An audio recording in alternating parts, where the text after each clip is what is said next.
The latest. Thank you for all love and support. I appreciate it all. As Africans, we always ask ourselves, why is it that the organizations that are created and the leaders that we have chosen are not always there to defend us? Whenever we need them most, that's the time they abandon us, especially African Union.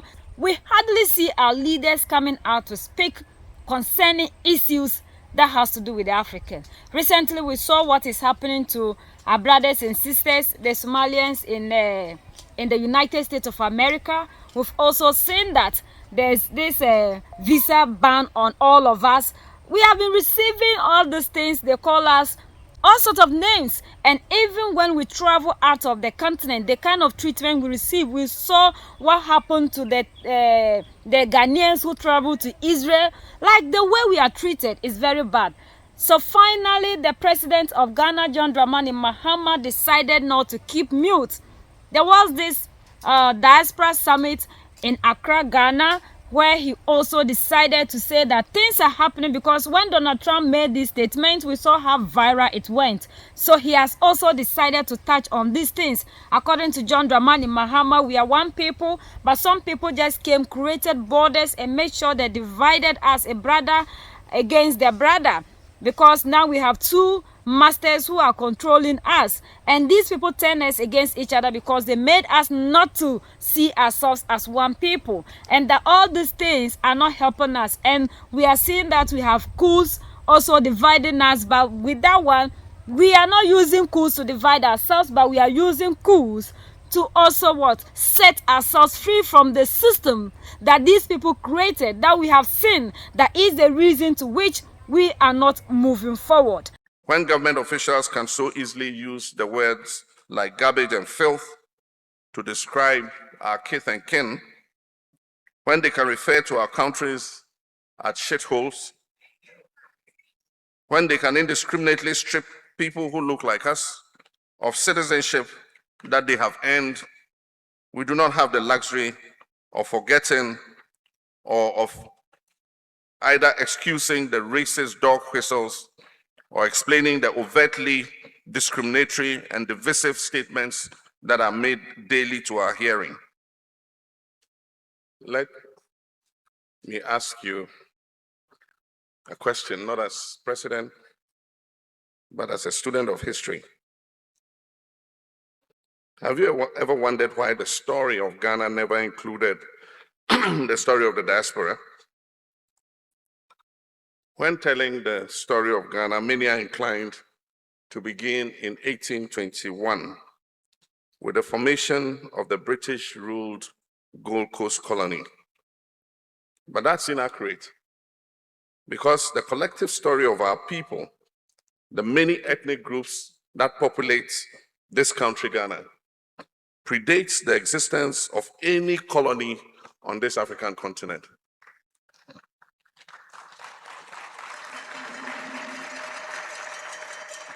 Similarly, when speaking of the transatlantic slave trade, specifically the atrocities that took place on this soil, many are inclined to end our story on the shores of this nation,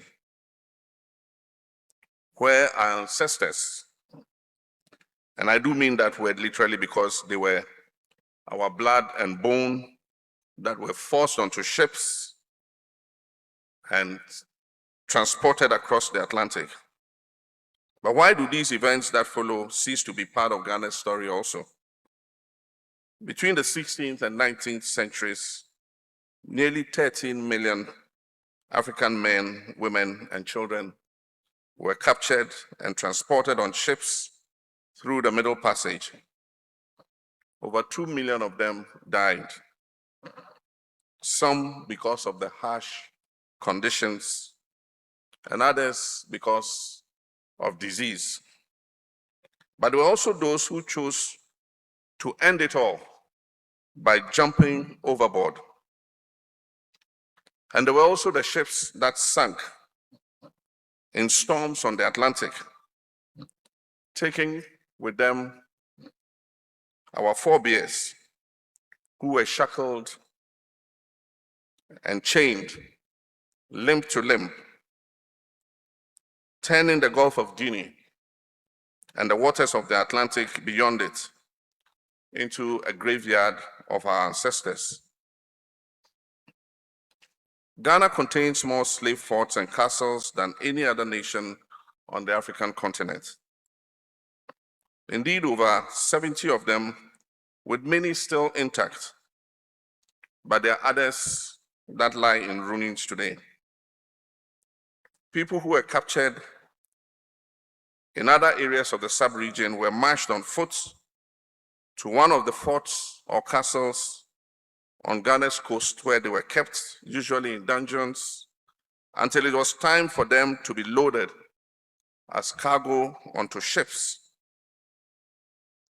Given all this, it will be safe to assume that a significant percentage of the enslaved people, even if they did not originate from the area that is now called Ghana, passed through it on their way to the slave destinations.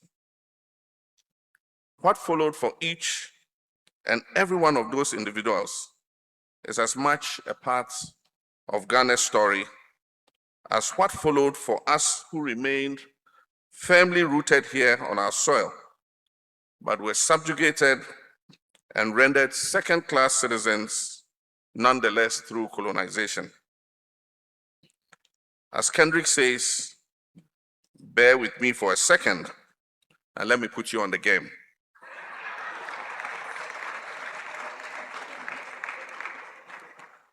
The Portuguese were the first Europeans to land on our shores.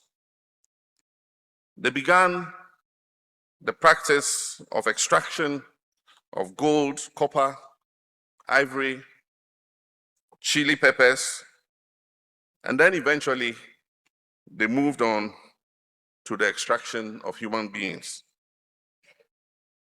It was the Portuguese who gave the River Volta its name. Volta in Portuguese means to return. They used the River Volta as a kind of boundary. It was the farthest they could travel. Once there, they had to turn around and begin their return. The Portuguese, who were superb shipwrights and navigators, therefore called Volta do Mar, which literally translates as return from the sea, but can also be taken as a turn of the sea.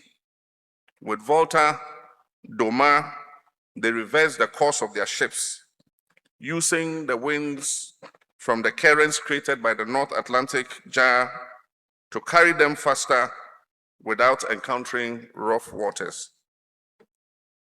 The point at which the River Volta empties into the Gulf of Guinea is part of the Atlantic Ocean.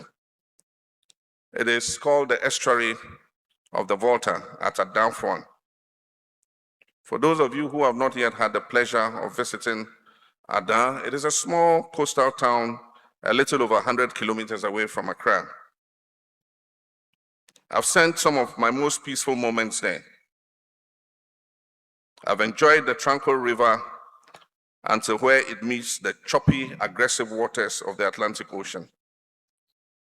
For years, I did not know the history of these two bodies of water. When I found out, I was stunned. And every time I think about it, I'm still shaken by the cruel irony that even as our people who were enslaved were being forced to walk through the door of no return, their captors had already ensured their own safe return and even memorialized their method of achieving it by lending its name to a river. The Ghanaian American author Ya Jesse wrote in her novel, Homegoing, "We believe the one who has power. He's the one who gets to write the story. So when you study history, you must ask yourself, whose story am I missing? Whose voice was suppressed? So that this voice can come forth. Once you have figured that out, you must find that story too as part of the narrative. By finding and owning the stories of our past, the ones that have been suppressed, we're able to truly know ourselves. And with that knowledge of self comes the power to write ourselves truthfully, respectfully into not only our future, but the future of all humanity. And that is why we're gathered here today at this Diaspora Summit, to begin the process of reclamation in earnest, to begin the process of writing our own story and moving full steam ahead. That's right, we're reclaiming everything that was ours.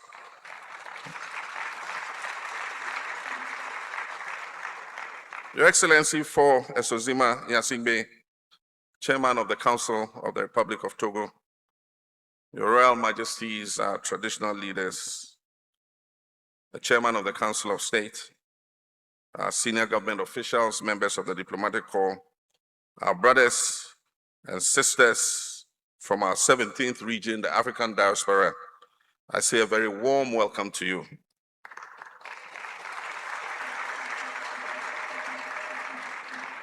Welcome home. This is your home. The reason I believe it is important that we begin to consciously carry the story of the diaspora as part and parcel of Ghana's story is because what divides us ultimately, what denies us the ability to be whole, is that division. And that's precisely why it's the perfect way to conquer. We have to stop drawing those lines of demarcation that say, I end here and you begin there. I look into the audience and I can see myself in so many of your faces. And I'm sure that I'll be able to see my children in the faces of your children. And so how can I turn my back on the fact that we are undeniably, inextricably parts of each other? And yet, we have been divided with artificial borders of colonialism that split ethnic homelands right down the middle, with half of our communities being ruled by one European country and the other half being ruled by another.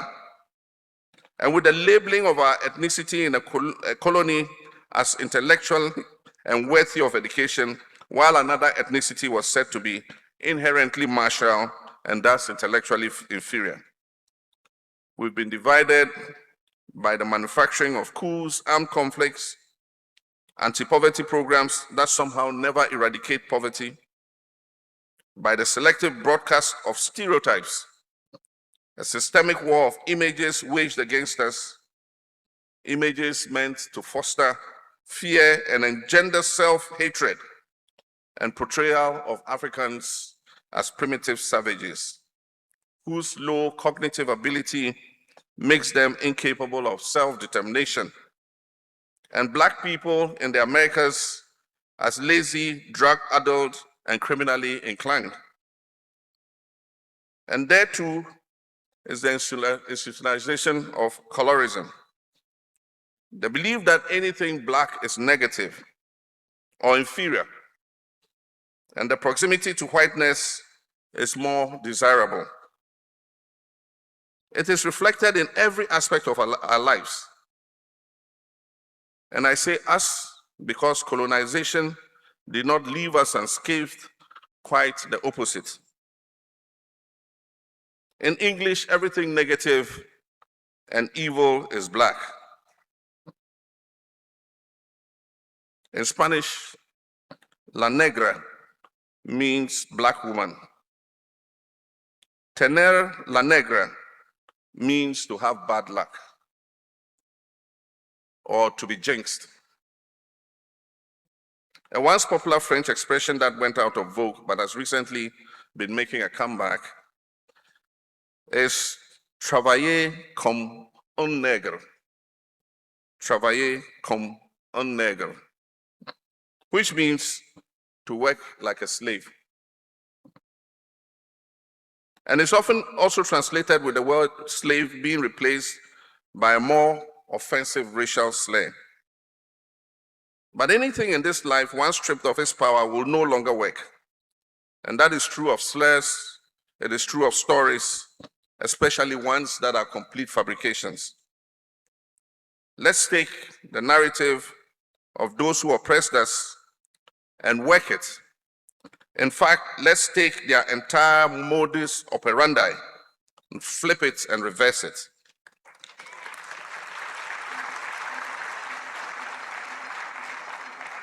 And so I urge you, my brothers and sisters, let's be more intentional about our unity than they were about our division.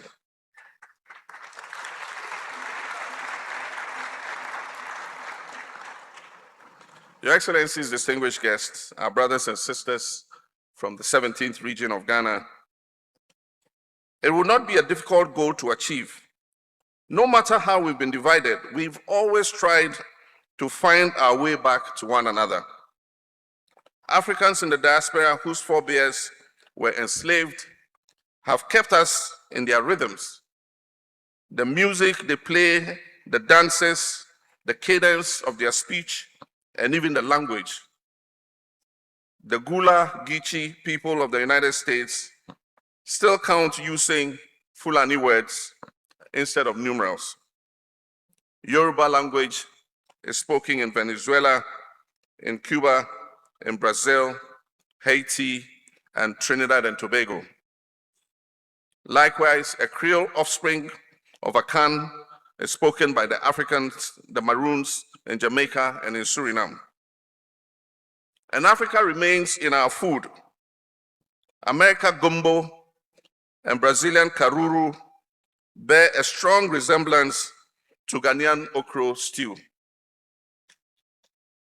All three use okra, also known as okra, which is native to the African continent and was transported to the New World on slave ships, as were cowpeas.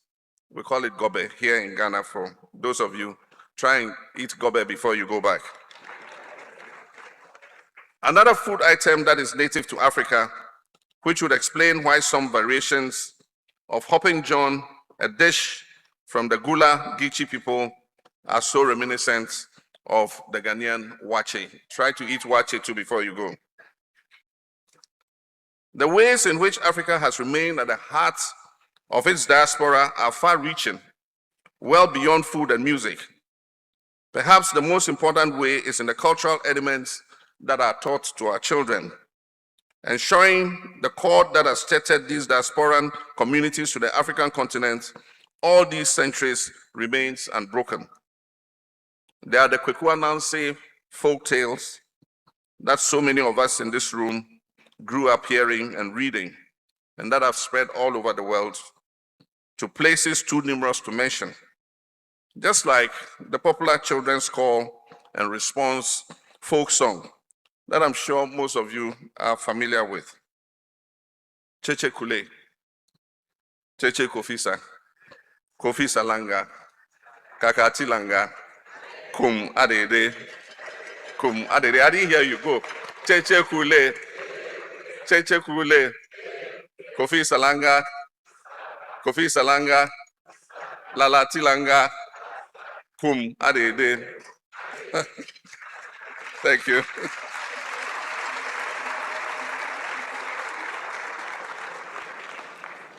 Ghana's first president, Dr. Kwame Nkrumah, said, and that quote has been shown here, "I'm not African because I was born in Africa, but because Africa was born in me."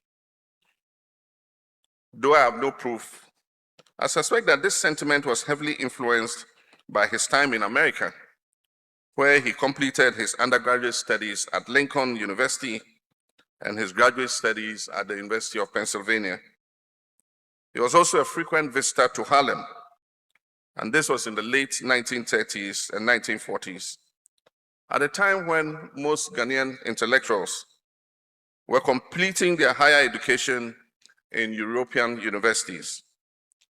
During his 8 years in the United States, Nkrumah was able to experience at first hand racism and the Jim Crow laws. Nkrumah was already a believer in Pan-Africanism before he went to the United States. He was a huge fan of Marcus Garvey, whose Black Star Line was an attempt to facilitate movements between North America and Africa, particularly Liberia, where free blacks had been emigrating since the 1820s. The Black Star, which is featured prominently on Ghana's flag, has come to be a defining part of our national identity. It underscored his rallying cry, which was the unity of all African peoples. He wanted the story of the diaspora and the stories of all the other indigenous people who had been colonized on the African continent to be a part of our national story. So much so that at the hour of Ghana's independence, Dr. Kwame Nkrumah famously proclaimed that the independence of Ghana is meaningless unless it is linked up with the total liberation of the African continent.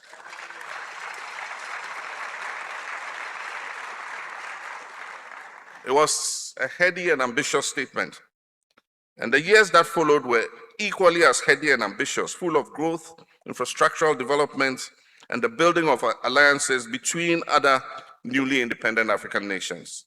There was a sense of hope. No, it was more than that. It was an intoxicating feeling of endless possibilities. It was a pure, perhaps naive belief that we could attain our own modern day version of the glory that our forebears like Shaka the Zulu and Mansa Musa had, and that we could build our nation states to be as exemplary as the Mwene Mutepa Empire, Songhai, Mali, and the Ghana empires that had existed before. And then came the coup d'etats, many inspired by the imperial nations, not just in Ghana, but in most of the other nations that had newly gained independence. And then came even more coup d'etats, one after the other, following by the imprisonment and exile of our liberation leaders. We now know as Ghanaians, as author Ama Ataidu wrote, that there are powerful forces undermining our progress in Africa. We suffered decades of brain drain that emptied a sizable portion of the continent's population, adding scores of exiles to the diaspora. And our nations themselves were surviving, but barely, on the remittances that those individuals sent home. It will surprise you to know, in 1990, the total number of Africans who had migrated voluntarily to the United States eclipsed the total number who had been brought as enslaved people to leaving an utterly devastated continent. When it comes to reparative justice, we ask what is just. We're at a very pivotal place in our journey. There are those who will have us go backward, not just 1 or 2 steps, as if that would not be bad enough. They want us to go all the way back. They want us to develop some sort of amnesia about the blood that was spilled, the lives that were lost, and the years that were sacrificed in order to fight for our freedom. We're at a place in our journey where we do not have the luxury of forgetting. When government officials can so easily use the words like garbage and filth to describe our kith and kin, when they can refer to our countries as shitholes, when they can indiscriminately strip people who look like us of citizenship that they have earned, we do not have the luxury of forgetting or of either excusing the racist dog whistles or explaining the overtly discriminatory and divisive statements that are made daily to our hearing. As Africans, We are the ones that need to rise up to defend ourselves. And it will start from these our leaders. It is as a result of the way our leaders present themselves to these people. That is the reason to which they are doing what they are doing to us. It's as a result of the way our leaders are bent on serving their interests. Like what happened in Benin Republic. When Emmanuel Macron just called the president of Nigeria to act, and he did. These are the reasons to which Africans are treated anyhow by these people. We need to rise up and fight, united, but it will start from these our leaders. We have seen our leaders always coming out to give us speech, but when we need them to act, it becomes a problem. It becomes a problem. Because if Mali, Niger, and Burkina Faso have succeeded moving away from the West, and we have seen them reclaiming their power, what is preventing us in the democratic elected to continue to be fighting for democracy when we know under that system we are being controlled by the West, by America? We don't have our own voice. We cannot decide on our own issues. Everything that has to do with the African is being controlled by these people. Even though they are not here, but they are controlling us. They determine the prices of our resources. They determine what we should do when we go for loans from IMF, from World Bank. They always try to make sure we don't industrialize. They try to make sure that we don't even refund the resources that we have. Our leaders always present themselves as beggars each time they get the opportunity to be in the presence of these people. Wherever the African leader goes, the way we are treated is bad. So it is not that this is what we want. If you, the leaders, start fighting against it, not in speech, then we will see the African being treated properly. Because wherever we go to, see the way we are treated, simply because of our skin type, as if the African has nothing. Anytime that these our leaders have summits, what they are thinking about is foreign investors. Foreign investors, but Mali, Niger, and Burkina Faso are using the local investors to create wealth, to change the narrative in their respective countries. And we are seeing how things are changing. Our leaders are making us powerless. When these foreigners come, we see the way they have the luxury to do whatever they want to do in Africa. So why won't they continue to treat the African this way? We don't want our leaders to continue to be talking. We want them to change their attitude. We want them to act. If these people are banning us from entering into the United States of America, what is also preventing you, the African, to do same to them? Block them. African Union is always silent. When it comes to issues like this, that we need them to defend the African, they would rather leave these things and be fighting for the size of a map. They always fight for things that we don't need. Look at what is happening in Sudan, in Congo. We know, per the reports that are coming out, that we ourselves are the reason, and foreign powers are also strong there. Yet the African cannot unite to sack these people. And we would rather end up sending our problems to these same people that are causing us pain to come and resolve our problems for us. And we expect these people to take us serious. We need to work for that which is ours. Like Captain Ibrahim Traore rightfully said, freedom is taken and not given. We need to fight for the freedom we are looking for, and not for us to continue to be giving ourselves speech, because we know what we are supposed to do in speech, but it is the action that we need. If you continue to be in bed with the people who are after Mali, Niger, and Burkina Faso, claiming you are looking for partnership, then what are you doing? Are you helping yourself to be free? We are the only ones that can set ourselves free. United we stand, divided we fall, and united we keep standing forever and ever. The greatest enemy of the African is mental slavery. So let's decolonize ourselves from mental slavery. Let's keep sharing to educate our brothers and sisters. Together we make Africa great for ourselves and the next generations that are going to come. So that's the latest around the world in Africa, West Africa, and in Ghana.